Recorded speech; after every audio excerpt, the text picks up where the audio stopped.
Hello and welcome, I'm the Rambling Director. And I have gotten sick again, for the third time in 2 months. I think I might have like an immuno issue because at this point in the last 2 months, I have spent like a month and a half of that time sick. And so I don't know what's going on with me. But I'm back. I haven't used my sick days idly. I have been watching movies and getting ready to make more videos for you lovely people. So let's dive into it. Today is Murder by Decree.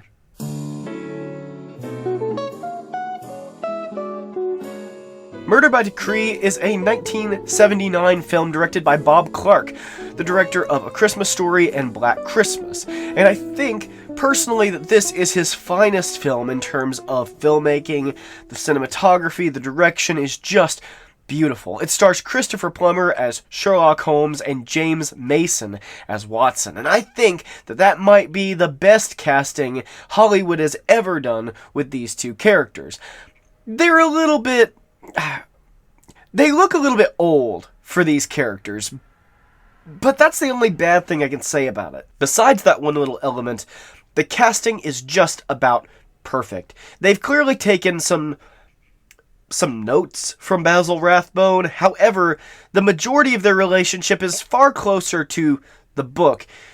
I'll just give you an example. The Nigel Bruce Watson always irritated me because he's a bit of a bumbling idiot. Whereas Watson in the books is an intelligent man of action. He's a war hero, for goodness sake. And yet they play him like a bumbling idiot in the originals. So I really love that James Mason plays Watson as an intelligent, maybe a little bit of a man who's slowed down in his later years, but he's still smart. And he is also a man of action. He's just a little bit old now. The opening with that little miniature, with the fog and the street lamps, it's very gothic. It puts you in the time frame perfectly. And then on the real sets, the use of fog and lighting and spotlights and street lamps, it's just a beautiful film to look at. I really enjoy the script to this, but let me say one little thing. I'm a big true crime fan. I have another show that I've been working on some other episodes, but I've been busy and sick, so I've not gotten around to making more of them. But it kind of talks about conspiracies and true crime and that sort of thing.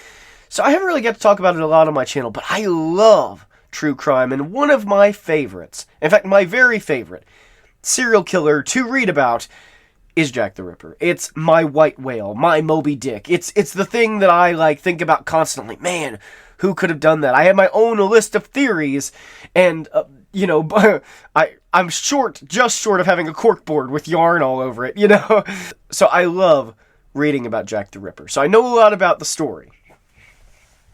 That being said, that's an issue in this, because if you know a lot about the Jack the Ripper case files, you are going to be a little bit irritated with some of the liberties they take. So I won't spoil this, but if you're familiar with the movie From Hell, it uses roughly the same theory. Again, not going to spoil it, but it uses roughly the same theory about who Jack the Ripper actually was. I'm not going to take the time right now to debunk that.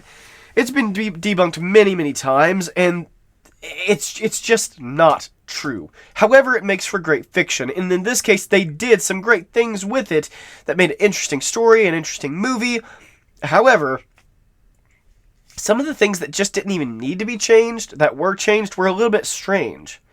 So, for instance, the Ripper just runs up to a woman and starts choking her.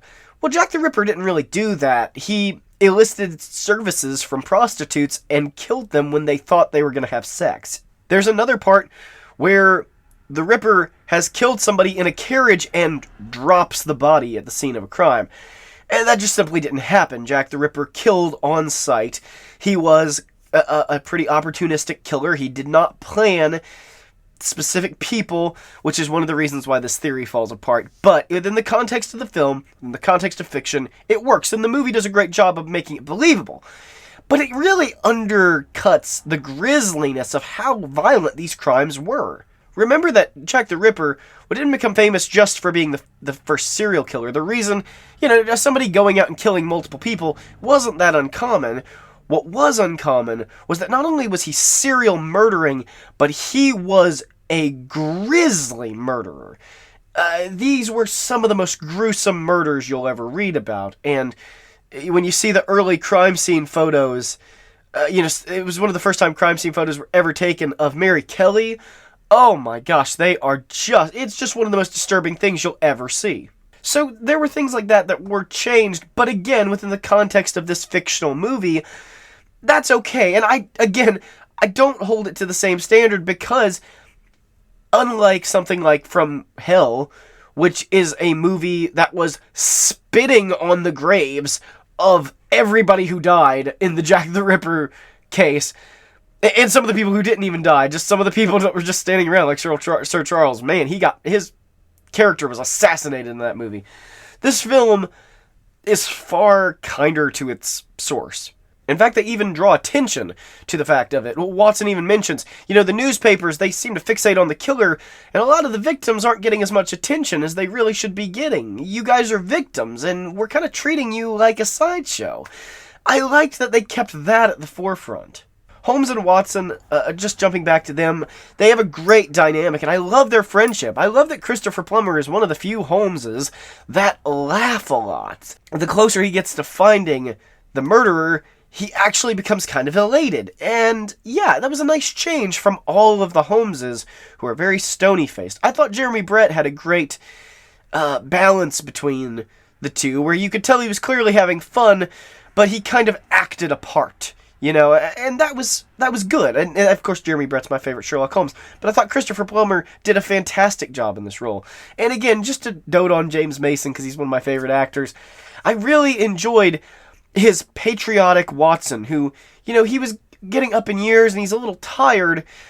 Again, I think they played them a little too old. In 1888, these two characters would not have been quite this old, the way they're playing them. But you know what? That's okay, because it is just some director's vision, and Bob Clark clearly had a great vision for this film. So again, I let things like that slide. Some questionable elements that some people might not fully vibe with. Holmes consulting a psychic who claims he precognated the murders. That didn't bother me so much, because if you're more than a casual fan of Sherlock Holmes, you know that the books did dabble a little bit in the supernatural. Just a little bit. It never got fully entrenched in it, but there were definitely elements where you could see Sir Arthur Conan Doyle's spiritualism kind of bleeding into the stories. The script overall is very tightly written, but if I had one criticism, it would be that the final speech, there's always in these sort of detective movies, a final speech where the detective lays it all out.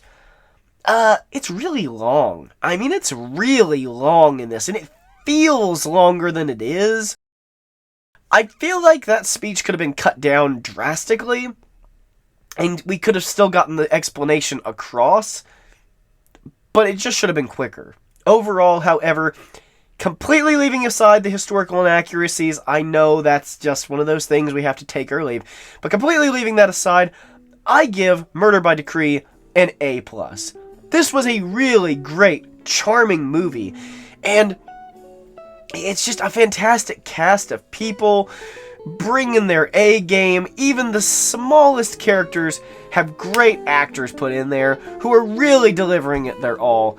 A fantastic script, a mystery that is good within the context of fiction, and they develop it and they add in characters, fictional characters, to give you an excuse as to why this plot can work, and it works really well within the context of the film. So thank you everybody for watching, thanks for being patient while I've been recovering again, and I will see you in the next one.